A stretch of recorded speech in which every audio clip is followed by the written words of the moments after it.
Gals, today we're going to talk about a pretty delicate subject, but I know you're brave enough to handle it.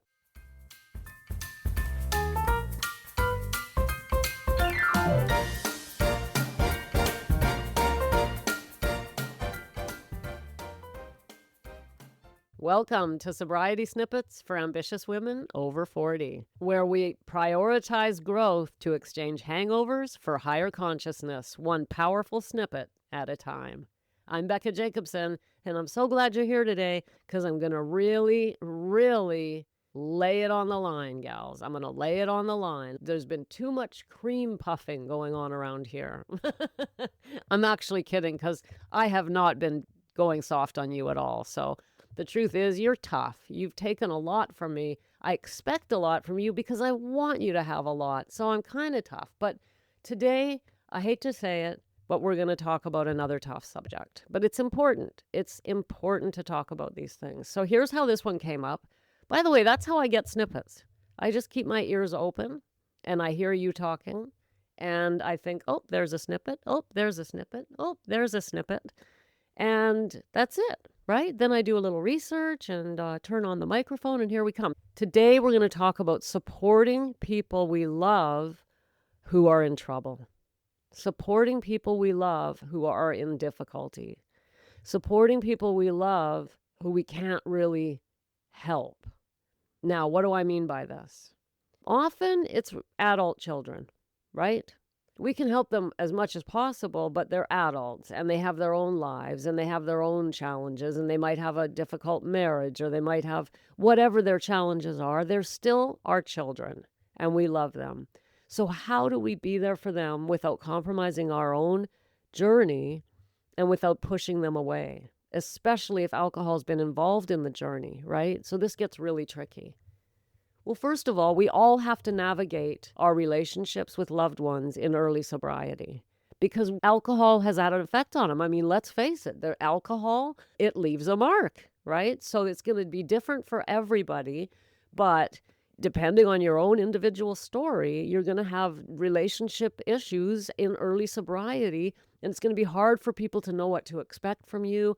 And most likely, the closest people to us, our partners, aren't even going to believe we've actually quit this time. And so we got to wait for them to actually believe that it's really happening. And there's a lot of change, a lot of to go through in early sobriety.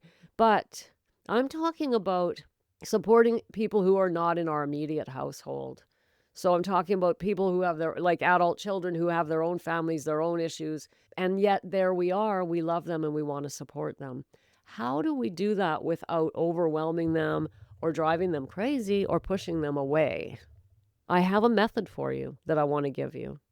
I mean, I could go on and on about, don't give advice that isn't asked for and don't do this and don't. That's fine. You can figure out all that. You're all grown up. I have a different method for you that I'm fairly certain you've never tried before.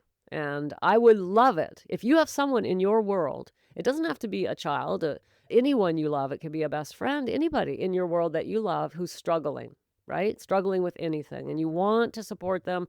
It's difficult to support them. Here is what you can do for them. And it's very powerful. And you can all do it. We don't have to ask their permission. We don't have to wait for the space to do it. We can just do it. And that, my dears, is spend a few minutes each day visualizing them on the other side of that challenge. Sit down and see them overcoming that challenge. Don't just see it, feel it. Put together a little movie in your imagination where they are walking towards you with the biggest, brightest smile, a smile of pure joy, and you can see that a weight's been lifted off their shoulders, and they walk towards you and you give them a hug and you just say, I'm so happy for you, or congratulations. It's not a big, long conversation. It's just a joining together in your imagination with them with a lightness, an emotional lightness, and an emotion of love, an emotion of relief. Relief is one of the most powerful emotions we have. And when you feel relief for them because they've overcome this problem, this challenge, and see them standing in front of you joyous because it's over, they've conquered, they've done it. See them, feel a wave of relief flow through your being for them, and send that wave to them and say nothing. Don't tell anyone you're doing this, and definitely don't tell them you're doing this. I suppose you could share it with your accountability group if you've got one, or even your coach would probably love to hear about it. But it's not something we share with them, that's for sure. We don't really share it with most people because they don't know what the hell we're talking about. But this is a very powerful method of changing your reality, of supporting others in the most, what seems like a really light touch way of supporting them, almost like not supporting them at all, but in fact is one of the most powerful ways. Our imaginations are so powerful. The thoughts we think are real. Their energy, they go out into the ether and they float away from us and they find their mark. If you put together a little motion picture story in your mind that lasts, I don't know, a minute maybe, and the picture is of this person happy, free of the problem, and looking at you and smiling, I'm free, and you feeling this feeling of relief for them and love for them, and just repeat that once a day or twice a day. Do it day after day and wait and see what happens. They'll overcome that problem. You will never be able to prove that it was because you saw them, but let me tell you, it was. Now, it's going to look like they overcame it themselves or they got help over here or help over there, but let me tell, don't ever let yourself believe that your visualizations did not support them. They did. If the person suddenly finds the right path, the right help to overcome the challenge, that's because you visualize them overcoming it. And besides, it doesn't matter how it happens. It really doesn't matter. The energy of love and relief that you put out for them is so powerful that there's really no greater gift you can give another human being. And I want to tell you this too. This is really important. If you have a loved one who's in trouble, I am willing to bet my left arm, and I'm left-handed, that you've been worrying about them. Right? Right? You've been worrying about them. So in other words, what is worry? Worry is visualizing the worst, fearing the worst, expecting the worst. So the energy you've been putting out around them because you care about them, you worry about them, and the energy you put out is, oh my God, everything's going wrong. Oh my God, it's horrible. Their life's falling apart. They're in so much pain. How are they ever going to overcome this struggle? Oh, how can I help them? I can't help them. It's horrible. It's horrible. That type of energy flows to them and tears them down.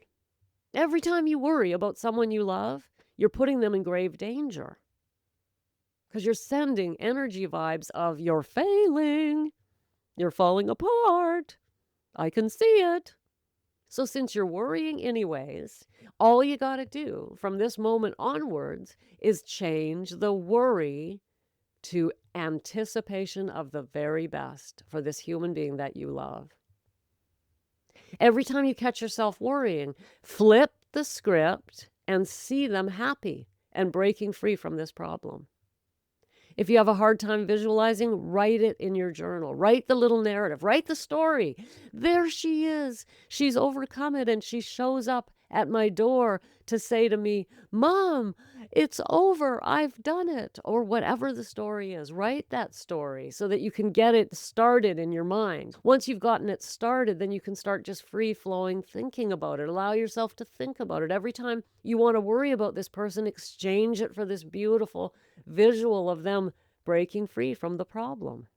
Carry this with you all day long. When you think of them breaking free, not failing, not worry, not fear.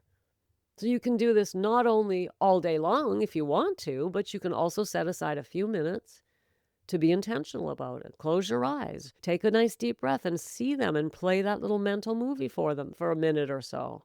That's all it takes to send them the energy of healing, of overcoming. And I want you to know that energy will reach them. It will reach them, even if they never know, even if you can never confirm it. Have faith, my dear, faith that it will. Because you know what? The most amazing things in this world, this universe that we live in, are miraculous and require faith. Cannot be proved by science. There, the cat's out of the bag. I prefer metaphysics to physics. Now you know the real Becca has emerged. Listen, I don't make an argument for one way or the other. I just believe many things that cannot be proven. And I have faith that the things I'm told in certain scriptures of the world can be proven through experience. So, for example, when one of the bigger scriptures of this world says, if you pray, believe that you'll receive and you will receive, I have no reason to doubt that. So, isn't that what I'm saying to you? Pray that they're going to overcome this problem. Instead of worrying about it, pray. What is prayer? It's just seeing what you want. It's just saying what you want. It's asking for what you want. So it's the same thing. It's what I'm saying. Visualize them overcoming it. Write it down. Whisper it. See it in your mind's eye. In other words, pray for them like this by seeing them coming. Not by begging for their release, but by seeing the positive expectation of them overcoming this and walking away free. And as I said, whether you can prove it or not, have faith that it is working and will work. Faith, my dear, is the most powerful force. I love faith. It's a hard one. It's another snippet. We'll get to it. We will soon, actually. But just believe that your loving emotions emanating from your heart out to theirs will help them way more than any amount of worrying ever could. Gals, today the sacred mirror is closed again. I need a break. We went a nice solid week there. I spoke to a lot of you.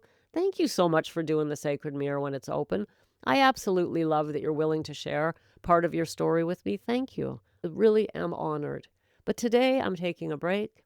So if you want some goodies from Snippetland, what you can do is go to the show notes, tap the link, and I'll send you a cleansing guide. That's right, a cleansing guide. Actually, I'll send you more than one guide. They're all together in a little bundle. I've got a guide on how to breathe, how to cleanse, how to understand your relationship with alcohol, how to watch out for labels, all sorts of little goodies in there. So tap the link if you want some of my goodies. And I think today's a really good day for you to give me a review. If you like the snippets, if you love the snippets, if you keep coming back to Snippetland, please take a moment, give me a review, rating and review on whatever app you're using, because that way, my dears, the snippets will find more women who need us. They need to be here with us in Snippetland, and that will help me immensely to get to their ears. Thanks for popping in. Be sure to come back next time so I can keep your head on straight. Sending you buckets of love.